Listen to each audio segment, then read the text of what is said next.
Bien-aimés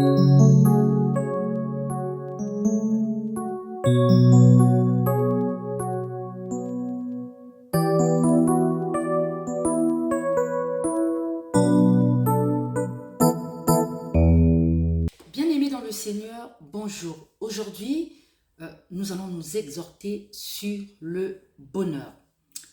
Heureux est le mot qui caractérise l'état de bonheur.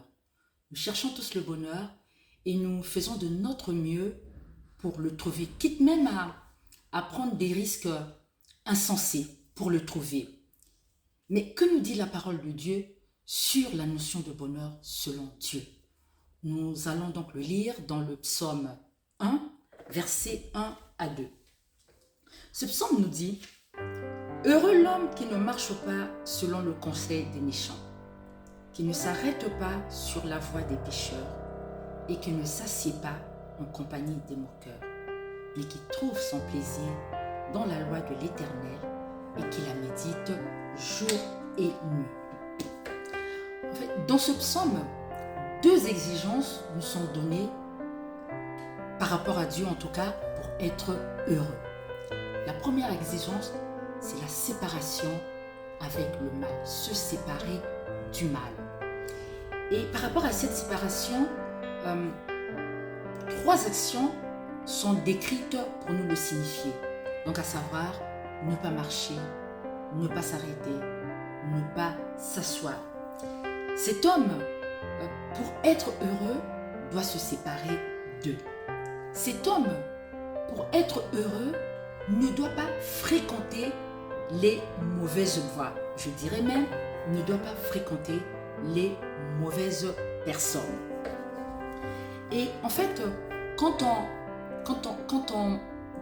entre dans une mauvaise voie, ou quand on suit une mauvaise voie, qu'est-ce qui se passe? En fait, si on ne fait pas attention, on a tendance on persiste en fait dans cette mauvaise voie et on finit par ne plus la quitter. Alors mon frère, ma soeur, pour être heureux, nous devons nous séparer de toutes ces choses qui nous influencent dans le mal, qui nous influencent dans le mal par rapport à notre manière de vivre au quotidien. Nous devons nous séparer de toutes ces choses-là qui ne nous aident pas à marcher dans la crainte et dans le respect de notre Dieu. Donc ça, c'est la première exigence. La deuxième exigence, c'est que cet homme-là, pour être heureux, trouve son plaisir dans la loi de l'Éternel. Cet homme-là, pour être heureux, trouve son plaisir dans la parole de Dieu. Cette parole de Dieu qui est créatrice, cette parole de Dieu qui nous fait vivre, cette parole de Dieu qui nous fait grandir dans la connaissance du Seigneur. Et cet homme ne s'arrête pas là. Et il médite cette parole de Dieu jour et nuit.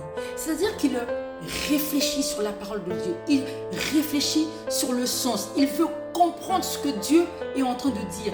Il rumine cette parole tout au long de la journée. Il la rumine. Il la tourne dans son cœur.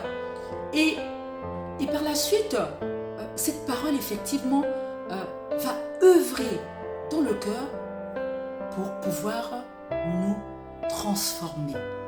Alors, mon frère, ma soeur, dans cette courte exhortation, le psalmiste nous donne la recette pour être heureux selon Dieu.